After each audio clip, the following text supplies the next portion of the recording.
Hey YouTube, couldn't find any videos out to specifically rebuild a K03 turbo out of VWs and Audis. This one in particular came out of a Audi A4 99. So this is the one I took out of the car. I've got like just a cheap turbo in it right now just to get me by, so that way I can get this rebuilt. But this is my old one. It's pretty trashed. The main reason why it got removed was the valve, the little penny valve, broke off, so it wasn't building any boost. It's kind of hard to tell in the video, but there's some shaft play in it. It was burning some oil, so you can see the actuator is seen better days. So rather than just trying to overhaul this one, because there's no way to actually get this little valve from anywhere, I went and bought a used turbo off of eBay, and then picked up just a rebuild kit from G-Pop Shop. Just rebuild the old one. They said it was working fine, but figured I got out of the car, might as well rebuild it. So I'm already a little bit along right now, but I figured I'd kind of post what I've done so far, and I'll kind of do some steps as I can. First things first was actually just taking the old actuator off. Just had to remove that nut, and then there was two 10mm bolts, two 10mm bolts holding it on. So took that off. The next step was removing the exhaust housing off. It was just basically the 10mm bolts here.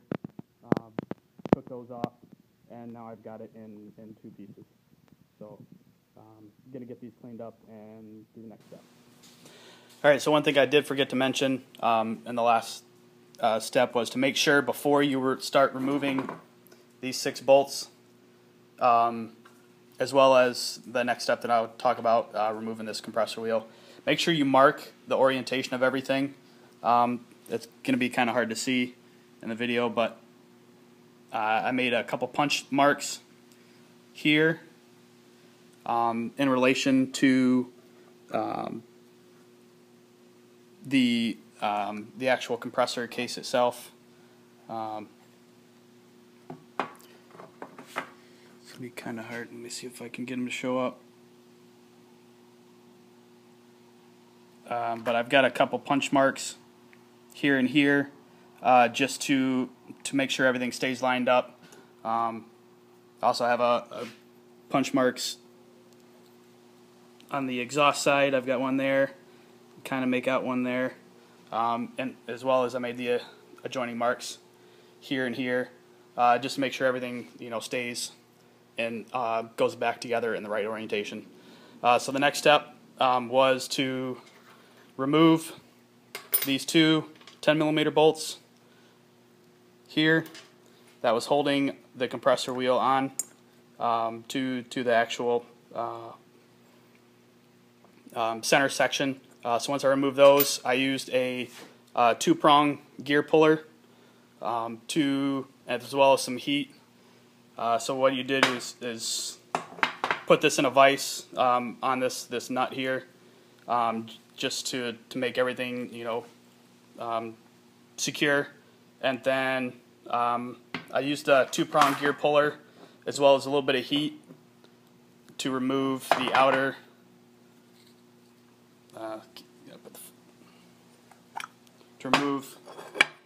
housing from the compressor wheel.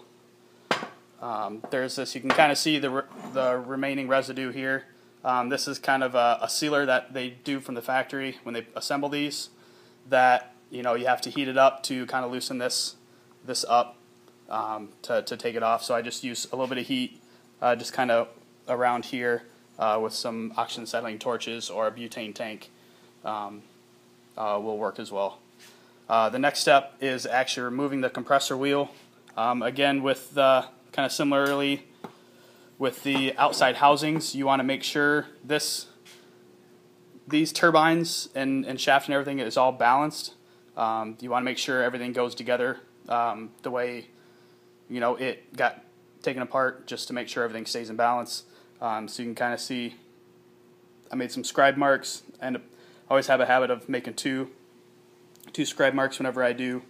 So you can kind of make out, I've got one there, and I've got another one here, and I also scribed the tip of the shaft, as well as, you know, the end here. Just everything stays lined up when I take it apart. So the next thing is removing this 8mm nut here, and I will do that. Alright, so now I've got the shaft out.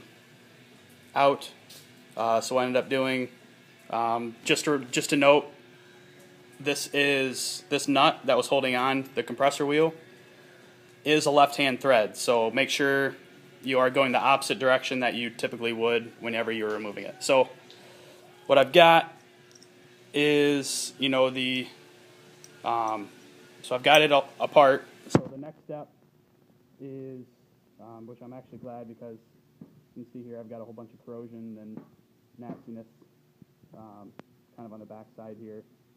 So all that's going to get cleaned up, luckily. So next step is, it actually just fell out when I turned it over.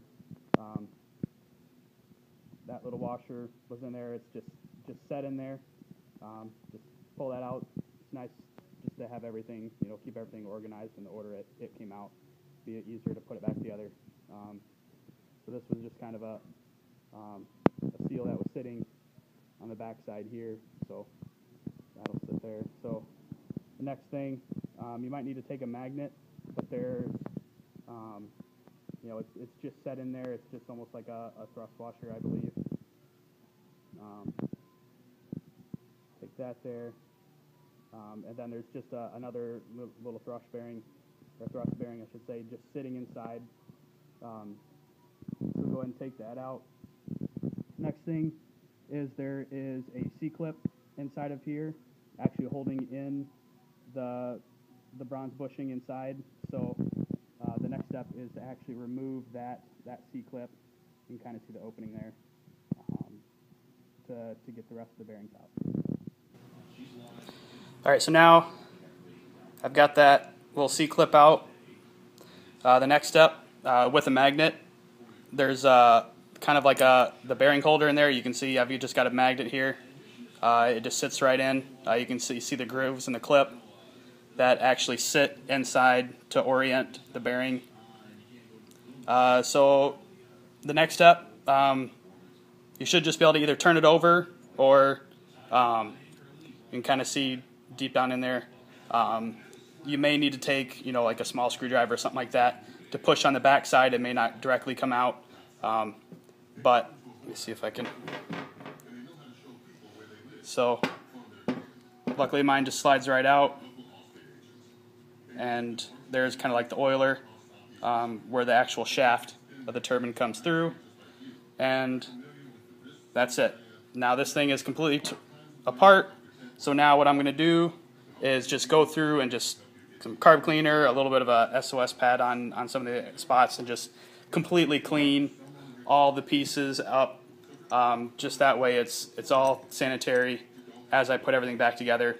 I will note, part of the rebuild kit, you can see there's another bearing that's inside of this plate that does need to come out. So I'll have to look at getting that out, and then you can see the replacement is right there. Updated bearing. I mean, this kit's got everything. So I'm going to clean everything up, and we'll assemble in reverse order. Alright, so I've got everything cleaned up and, you know, scrubbed down, removed all that carbon and nastiness off of the turbo, cleaned out all the oil passages. This turbo was shipped with a bunch of plastic plugs, so I went ahead and reinstalled all the plugs after I cleaned everything up, just to make sure everything stays good. So now it's time for reassembly. Just a couple things to note. This was the old rubber O-ring. It just kind of fit on the outside here. So the new kit comes with one. So, you know, just doing the initial, you know, putting the rubber O-rings on, and then this was the kind of like little bearing or whatever that was inside of this plate. It just pulled out.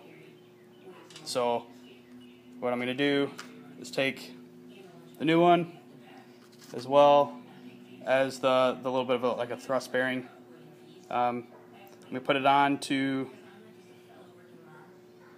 this groove here and then slide it into the plate. Alright, so I've got the new kind of like bearing in place there. I placed a new O-ring. I also took the actual bushing from the kit. This is the old one that I took out, so I already went ahead and put that. It just slid right back into place. The next thing, I kept everything in the order I took it apart. So, all these wear pieces here are all included in the kit. So, just the next thing after placing in the bushing is put in that clip to hold that into position to be indexed correctly for proper oil flow. So I'm going to put in that clip as well as the C clip. So again, just following the order I went in. I've already from the kit, I installed the new bushing clip, C clip that holds this clip to index the bushing in the right place for the right oil line, the oil routing to be correct. I placed in, this just sets in. There is a correct side to go, which I'll go ahead and show you. So you'll see that there's an oil passage here. That feeds that oil passage there.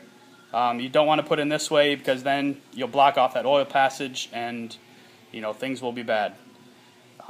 So this just sits over top, and then this clip here, it's kind of like just a indexing washer. You'll see that the tabs hold this in place as it should be. So that's in place, and then you just take this cover. Just one thing to note, you might have noticed, you can kind of see a little bit there, as well as some on that little thrush washer that's in there. I've got, just out of habit, I build motorcycle engines and things like that, so just out of habit, I put in, just for initial startup before the oil actually passes through. It's just like a little bit of a lithium grease. It dissolves once the oil touches it. So within the first couple 100 miles before you change the oil, again just to make sure everything's good. It prevents wear on the initial startup before the oil passes through. So this plate turns around and goes back in place. It should fit flush. So the next thing I'm going to do is, you can kind of see on the shaft there is kind of like, it's almost like a C-clip bushing. So one thing I haven't done yet, you can see just right here in the clip, it comes with a new one. So I'm going to take this off, put the new one on, and then grease the shaft, and then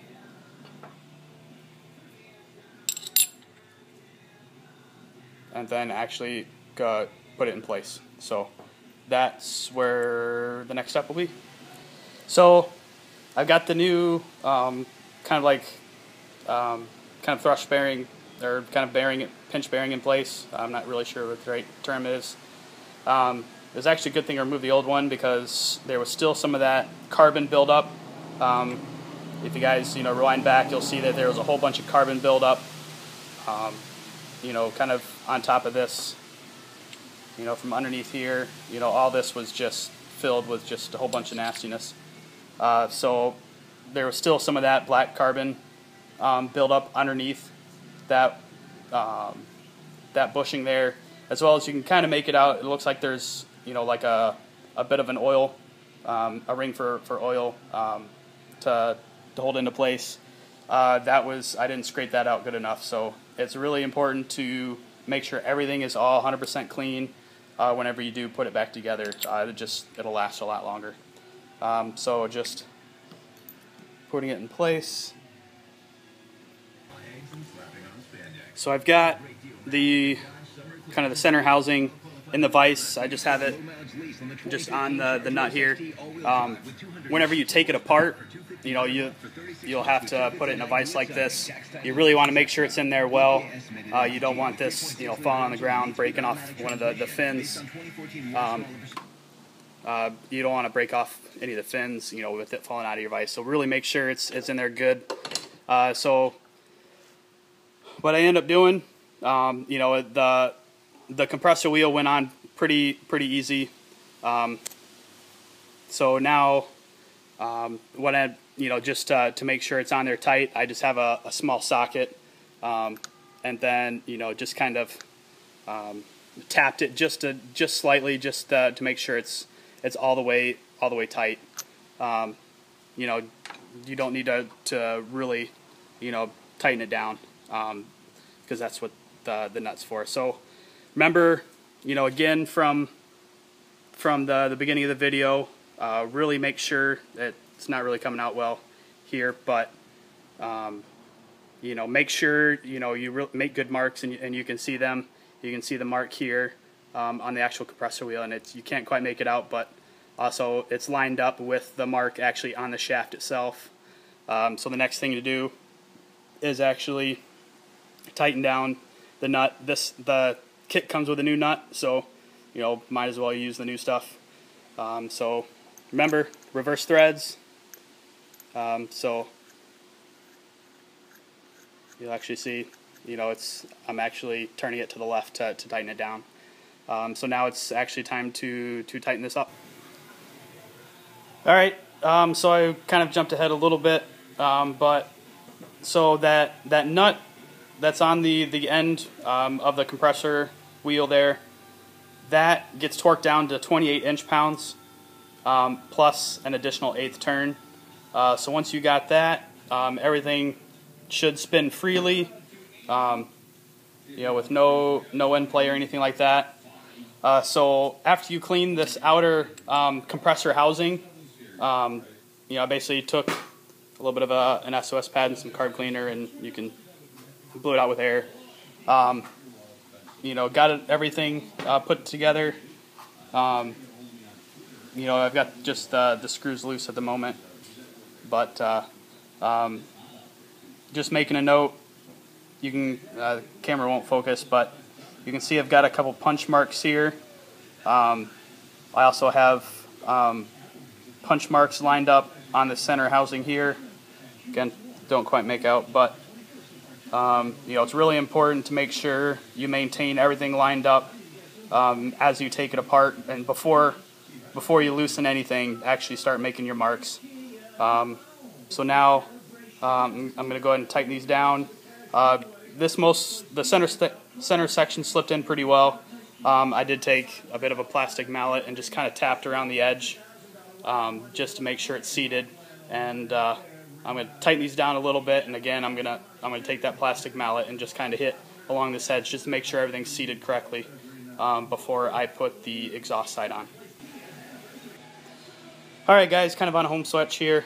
Just cleaned up and got the exhaust side in place and starting to tighten down. Just want to do a quick install tip. These can be kind of a pain in the butt, trying to get the center section slid in. They can kind of get in the way and bound up. So what I like to do is just whenever I have it apart and before I put it on, I screw every single one of them into place, and then I make sure that this kind of flange here can slide past them and finger tight them. That way they stay out of the way. You can see that this it's still loose, but it's enough of out of the way that I could actually slide the center section in, kind of tap it into place a little bit, with my plastic mallet, and gave me an opportunity to line up my my actual punch marks and stuff like that to make sure it's oriented correctly. You can kind of make them out there a little bit, but yeah, just kind of a bit of a install tip, just to put them all in place and have them slid out of the way and tighten down. That way you can make sure that this is slid on correctly. So I'm going to finish up tightening all these down, and it's ready to go in the vehicle. Alright, so got the 2 actuator bolts in place and tightened down. The 6 bolts holding on the exhaust. The exhaust side is tightened. So the last thing is really setting the preload on your wastegate actuator. So right now I've got it, in the closed position. I've got it, kind of as close as I can get it. So what you're going to do is lightly seat this nut onto it. So what you actually need to do is turn this nut 3 more rotations to set the right preload on this actuator. So what you're going to want to do is try to mark this nut wherever you can. I'm going to use this metal pencil. Usually whenever I'm welding and need to make marks, I usually use this to make a mark on the metal. So what I'm going to do is draw on this side of the nut, and then I'm going to tighten it 3 rotations. Yeah. Alright guys, that is it. This turbo is freshly rebuilt and ready to go back in the car. Probably have to do that for another day because it's Sunday and I gotta work. But yeah, so I've got all the plastic, kind of like plastic covers that the turbo was shipped in when I bought it off of eBay. But yeah, it's all cleaned. Everything's torqued down as it should be, and it's ready to go. I guess you guys can contact me if you have any questions or run into any issues, but it's pretty easy to do. Just got to keep your stuff together and keep things in order and remember how they go. And a couple simple tools. Most of the time 10 millimeter, just the 8 millimeter nut at the end of the turbo, and it's pretty easy. So, all right.